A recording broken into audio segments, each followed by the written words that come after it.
Katika chumba cha habari asubuhi ya leo IOTV tumepokea taarifa juu ya ajali ya treni ya SGR kati ya Ruvu na Soga, na hii tumeipata kutoka kwa moja ya watu ambao walikuwemo kwenye treni hiyo, ambapo wanatuambia wote wako salama na ni hofu tu kwa wachache.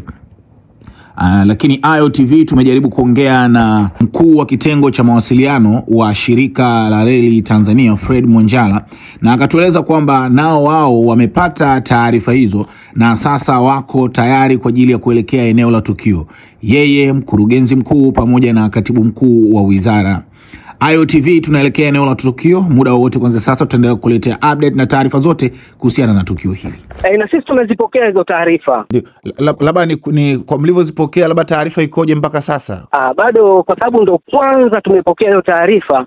Kinachoendelea sasa hivi tuna mkurugenzi mkuu, katibu mkuu wa wizara, wote tunaelekea eneo la tukio.